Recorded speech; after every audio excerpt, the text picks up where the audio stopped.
गरुड़ पुराण परिचय गलतफहमी को दूर किया जाना चाहिए। यदुक्तम गरुड़म पुण्यम पुराणः पठेनारः सर्वेदवाप्यप्त प्राप्तोक्ति परमागतिम। जो भी इस मेधावी गरुड़ पुराण का पाठ करेगा उसकी सभी मनोकामनाएं पूरी होंगी और वह परम गति को प्राप्त करेगा। ऐसे गरुड़ पुराण का फलश्रुति है। परिचय की शुरुआत से परिणाम यह था कि इस गरुड़ पुराण के बारे में आम लोगों में एक गलत फहमी थी। यदि घर में कुछ बुरा होता है, अगर किसी की मृत्यु हो जाती है, तो गरुड़ पुराण का पाठ करने की प्रथा कई स्थानों पर है। इस ग्रंथ का प्रयोग मुख्य रूप से गरुड़ पुराण में किया जाता है। इसमें श्मशान अनुष्ठान, श्राद्ध कर्म, भूत का वर्णन आदि विषय शामिल है। यह एक गलत धारणा है कि एवी गरुड़ पुराण को घर में नहीं रखा जाना चाहिए, क्योंकि गर्भवती होने पर इस खंड को सुनाने का रिवाज है। गरुड़ पुराण के बारे में इस तरह की नकारात्मक भावना के कारण इसके कई उपयोग, भजन, अनुष्ठान, भौतिकवादी विचार छोड़े गए। किसी ने भी ध्यान नहीं दिया। यदि कोई गरुड़ पुराण को सुनना है तो उसकी इच्छाओं को पूरा किया जाए, बस ऐसे ही पुराण कहता है। इसका अभ्यास किया जाना चाहिए, लेकिन घर पर नहीं रखा जाना चाहिए, ऐसा पुराण नहीं कहते। इसके विपरीत कालक्रम के अनुसार अनुष्ठान को अच्छी तरह से और बिना किसी जटिलता के किया जाना चाहिए। गरुड़ पुराण में कहा गया है कि एक बुद्धिमान और सच्चा व्यक्ति अनुष्ठानिक अनुष्ठान के बिना भी बाद में उच्च गति प्राप्त कर सकता है।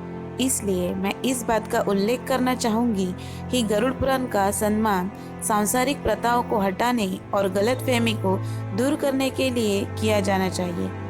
इस पुराण को पढ़ने के बाद इस पुराण का निष्कर्ष यह है कि वह व्यक्ति जन्म और मृत्यु की बाधा को पार करने के बाद मोक्ष प्राप्त में जाएगा। इसे गरुड़ पुराण क्यों कहा जाता है?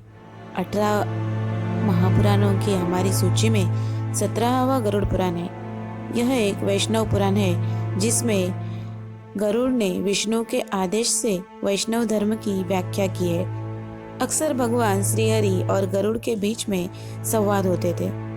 हालांकि पुराणों की रचना की समय की पाबंदी नहीं है, लेकिन इसमें कुछ कहानियां हैं। यह पुराण विश्व की उत्पत्ति, विष्णु की भक्ति, शिवादि देवताओं के भजन, उनकी पूजा, त्योहार, राजा शूद्रक तक के राजाओं के नाम इसमें वर्णित है। विशेषज्ञों के अनुसार इस पुराण की अवधि आमतौर पर ईस्वी सन के आसपास की है। यह 800 से 1000 होनी चाहिए। इस पुराण को गरुड़ पुराण नाम क्यों मिला? एक बार गरुड़ ने विष्णु से प्रार्थना की कि वह अपनी माँ को बचाने और उसके नाम पर एक मिथक बनाने में सक्षम हो। उस समय विष्णु ने उस पर ध्यान करने और पुराणों की रचना करने के लिए कहा। इस पुराण को सुनने के बाद कश्यप ने वृक्षों के फूलों से सजाया। उस पुराण में विष्णु से लेकर कल्कि, सती की कहानी, हिमालय में उनके जन्म, शिव, सूर्य, विष्णु आदि की तकनीकी पूजा, भूगोल और खगोल विज्ञान के बारे में जानकारी, 12 महीनों की विभिन्न व्रतों, सभी अनुष्ठान के बारे में देवताओं के अवतारों का वर्णन है, मृत आदि। शुरू से ही गरुड़ पुराण की रूपरेखा नैमिषारण्य में ऋषि शंकादि को हमेशा की तरह सूत्र पुराण बता रही है।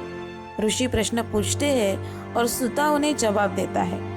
पुराण कीर्तन, सृष्टि का कथन, ब्रह्मा, विष्णु, रुद्र आदि की उत्पत्ति, सृष्टि का वर्णन, सूर्य की उपासना, विष्णु की उपासना, योग, संधि वृद्धि का वर्णन, गायत्री का महात्म्य, ब्रह्मा का ध्यान, शालग्राम वर्धन, वास्तु योग्य विद्या, अष्टांग योग विद्या का वर्णन, देवता, हरिध्यान महात्म्य, विष्णु के ध्यान का महत्व, वर्णा धर्म का कथन, गृहस्थ धर्म की व्याख्या, भौतिक शुद्धि, श्राद्ध विद्या, ग्रहों का योग, नरक, पापी कर्म, प्रेत शवान